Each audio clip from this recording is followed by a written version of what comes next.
দেখো এই কোশ্চেন টাইপে আমরা যেটা শিখবো সেটা হচ্ছে application of perpendicular axis theorem. দেখো আগের পার্টে কিন্তু আমরা প্যারালাল অ্যাক্সিস থিওরেমের অ্যাপ্লিকেশন মোটামুটি শিখেছি, আইডিয়া পেয়েছি। আই হোপ তোমরা বুঝেছো সেটা। এবার দেখো যেটা আমরা শিখবো সেটা হচ্ছে application of perpendicular axis theorem. তো এটা বোঝার জন্য দেখো একটা রেক্ট্যাঙ্গুলার শিট নেওয়া হয়েছে। ওকে, দেখো এই শিটটা ডিফারেন্ট অ্যাক্সিসের উপরে রোটেট করছে। দেখো শিটটা যখন এর বোর্ডে রোটেট করছে সেটা তার রেসপেক্টিভ আইটাকে আমরা আই ওয়ান ধরেছি, এটা এবার i4 এবং ডিফারেন্ট এরকম i2, i3, i5, i6 এরকম ধরা হয়েছে। ঠিক আছে, লেন্থ ব্রেথ দেওয়া আছে ab।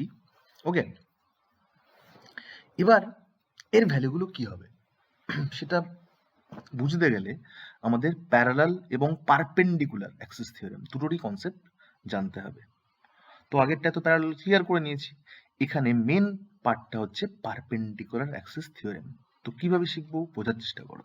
দেখো দেখো এই যে রেক্ট্যাঙ্গুলার শিট দেখছো না, দেখো এটা তো ছোট ছোট, এর মধ্যে কি রয়েছে, এটাকে আমি ছোট ছোট রড হিসেবে কনসিডার করতে পারি না, ছোট ছোট রড হিসেবে, হ্যাঁ কি না বলো, বা এরকম ছোট ছোট রড হিসেবে কনসিডার করতে পারি, হরাইজন্টাল রড বা ভার্টিক্যাল রড এভাবে। কেউ বুঝতে পেরেছো তোমরা সবাই? Very good.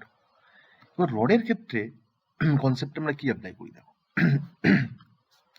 যদি রডের ইউনিফর্ম রডের মাস এম লেন্থ এল হয়, তাহলে রডটা যদি তার সেন্টার অফ মাস দিয়ে পাস করে, যে অ্যাক্সিসটা, অর্থাৎ রডের যদি অ্যাক্সিসটা তার সেন্টার অফ মাস দিয়ে পাস করে, তার অ্যাবাউটে যেটা আই হয়, দ্যাট ইজ আইসিএম, সেটা আমরা লিখি M L square by 12। Very good. কিন্তু যদি অ্যাক্সিসটা তার এন্ড পয়েন্ট দিয়ে পাস করে এইভাবে, অর্থাৎ এটা যদি এবি অ্যাক্সিস হয় which is parallel to হলো আইসিএম, তখন সেখানে প্যারালাল অ্যাক্সিস থিওরেম লাগাবো, that is ICM plus MD square, ডিটা কি এখানে হচ্ছে ডিটা এল বাই 2, কারণ এই রডের সেন্টারটা তো centre of mass. Very good. সেক্ষেত্রে আমরা আইএবি পাবো, আশা করি সবাই তোমরা জানো, দ্যাট ইজ 1/3 ml স্কোয়ার। দেখো এই ক্ষেত্রেও তাই, ধরো একটা রড এখানে পিভট করা আছে এই কোনো একটা এন্ডে, এই এন্ডটায়, তখন এখানে এই এন্ডটা একটা স্প্রিং দিয়ে কানেক্টেড হরাইজন্টালি। এবার যদি স্প্রিংটা কাট করা হয়, কেটে ফেলা হয়, তাহলে এই রডটা এর অ্যাবাউটে রোটেট করবে, এর অ্যাবাউটে, অর্থাৎ এই রডটা যদি ইনফর্ম রড হয়, তার মাস এম লেন্থ হয় এল হয়, তাহলে এর অ্যাবাউটে তার মোমেন্ট অফ ইনার্শিয়া হবে বলো কি 1/3 ml স্কোয়ার। অর্থাৎ প্রবলেম সলভিং আমরা এই আইটা কিন্তু আমরা 1/3 ml স্কোয়ার নেবো, এরকম প্রবলেম পাবো আমরা পরে দেখবো। জাস্ট এখন আইটাকে বোঝানোর জন্য আমি এই তিনটে ডায়াগ্রাম এঁকেছি। এবার চলে আসি প্রবলেম সলভ। তাকে একটু আগে বললাম শীটে মানে ছোট ছোট রড, তার সাম নিয়ে কনসিস্ট করছে এটা রেক্টাঙ্গুলার শীটটা। এবার দেখো যদি আমরা এটাকে রড হিসেবে কনসিডার করি, দেখো রডটা এর অ্যাবাউটে রোটেট করছে, দ্যাট ইজ আইসিএম।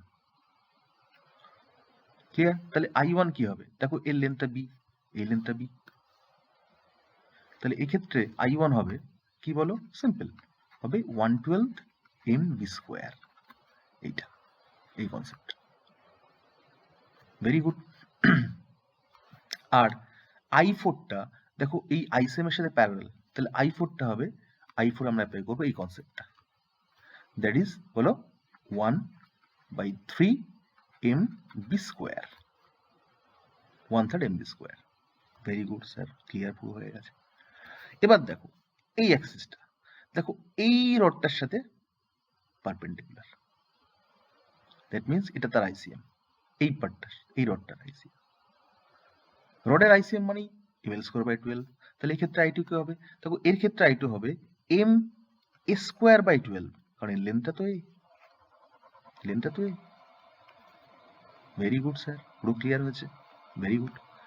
তাহলে এর রেসপেক্টিভ এটা কি হবে, এটা দেখো এটা তো ট্যানজেনশিয়াল অ্যাক্সিস অফ রোটেশন, অর্থাৎ এটার সাথে প্যারালাল, তাহলে এখানে প্যারালাল লাগাবো মানে এটা এই কনসেপ্টটা, তাহলে তাই আই থ্রি কি হবে স্যার, আই থ্রি হবে 1/3 এম স্কোয়ার। ভেরি গুড, তাই হবে। এবার দেখো এটা তো প্যারালাল প্যারালাল গেম হলো, এবার আসছে পারপেন্ডিকুলার অ্যাক্সিসের গেম, বোঝার চেষ্টা করো। দেখো এবার ডিস্ক রোটেট করছে, এই শিট রোটেট করছে এর অ্যাবাউটে, সরি শিট রেক্ট্যাঙ্গুলার শিটটা এর অ্যাবাউটে। দেখো রোটেশনের ডিরেকশনটাকে বোঝার চেষ্টা করো, এটা দেখো এইভাবে দেখিয়েছি, এটা বাট এটা এইভাবে, অর্থাৎ অ্যাক্সিসটা প্লেনের সাথে পারপেন্ডিকুলার, মানে কি এটা হচ্ছে কি, এটা হচ্ছে বলো আই জেড, এটা হচ্ছে আইএক্স, এটা হচ্ছে আইওয়াই, হ্যাঁ কি না বলো? এটা আইএক্স, এটা আইওয়াই, এটা আইজেড, হ্যাঁ কি না? Very good. তাহলে এইটা এই দুটোর সাথে পারপেন্ডিকুলার, দ্যাট ইজ এদের দুটো সাম, মানে এটা কি লাগাচ্ছি? Perpendicular theorem, that is IZ equal to IX plus IY. তাহলে এখানে আইএক্সটা কি স্যার? এইটা। আইওয়াইটা কি স্যার? এটা। যে কোনো একটা ধরতে পারো, এটাকে আইওয়াই ধরতে পারো, এটাকে আইএক্স ধরতে পারো, আর এটা স্যার আইজেড। আবার আইজেড মানে তো আইএক্স প্লাস আইওয়াই। তাহলে আই ফাইভ মানে কি? আই ফাইভ মানে sir I one plus I two. Very good. That is বলো 1/12 mv square plus 1/12 m square. তাহলে 1/12 m কমন নিলে a square plus B square. Very good, very good.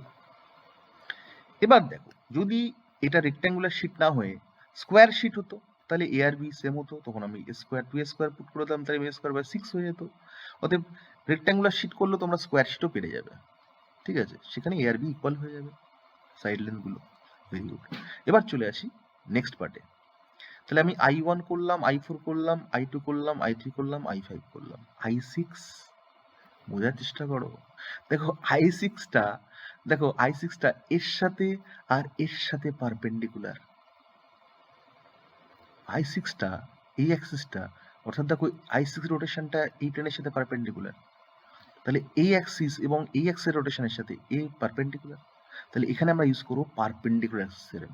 তাহলে এখানে দেখো এইটা এর সাথে পারপেন্ডিকুলার ছিল, এখানে পারপেন্ডিকুলার অ্যাক্সিস থিওরেম, এখানেও তাই। তাহলে i6 কি হবে? i6 এর এই দুটোর সাম হবে, দ্যাট ইজ i6 হবে i4 plus i3। Very good. তাহলে হবে 1/3 mb square plus 1/3 m square.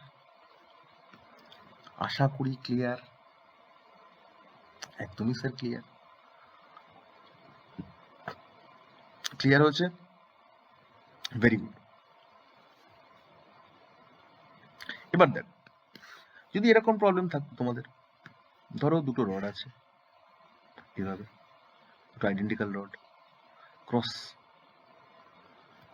Cross structure form করছে এবং প্রতিটা রডের মাস এম লেন্থ এল, তাহলে এর অ্যাবাউটে তার অ্যাক্সিস এই মোমেন্ট অফ ইনার্শিয়া কত হবে? দেখো এইটা এই অ্যাক্সিসটা দেখো এই দুটোর সাথে পারপেন্ডিকুলার, অর্থাৎ বললাম তাহলে কি হবে এখানে? সিম্পল ফান্ডা, এর অ্যাবাউট হবে স্যার দেখো যদি অ্যাক্সিসটা এর এটা হয়, এই রডটাকে যদি ধরি, দেখো এই রডের ক্ষেত্রে তো এর অ্যাবাউটের রোটেশনটা কি হবে? স্যার এর রোটেশন ml স্কয়ার বাই 12, এটা ml স্কয়ার বাই 12, তাহলে এর অ্যাবাউটে হয়ে যাবে দুটো sum, that is ml square by 12 into 2, that is ml square by 6। একদম স্যার। তাহলে কোথায় কোথায় পারপেন্ডিকুলার লাগবো, দ্যাট ইজ ভেরি ইম্পর্টেন্ট। এবং পারপেন্ডিকুলার অ্যাক্সিস থিওরেম কিন্তু আমরা অনলি মাথার মধ্যে গেতে না 2D অবজেক্টের ক্ষেত্রে অ্যাপ্লাই করতে পারবো, 3D এর ক্ষেত্রে অ্যাপ্লাই করতে পারবো না। এই কারণেই, কারণ 3D এর ক্ষেত্রে ধরো ফর এক্সাম্পল স্ফিয়ার, দেখো স্ফিয়ারের ক্ষেত্রে আইডিয়া আইসিএম সেম, কারণ তুমি যেখান থেকেই পাস করো না সেটা ডায়ামিটার দিয়ে পাস করছে, তাহলে সেক্ষেত্রে আইডিয়া আইসিএম সেমই হবে। এবং স্কোয়ার যদি স্ফিয়ার হয়, সলিড স্ফিয়ার হয়, সেক্ষেত্রে আমি সেটার ভ্যালু 2/5 m স্কোয়ার হয়, যদি মাসেম রেডিয়াস আর হয়, সবাই জানো, আর হল হলে সেটা 2/3 m স্কোয়ার হয়ে যায়। ক্লিয়ার? Very good.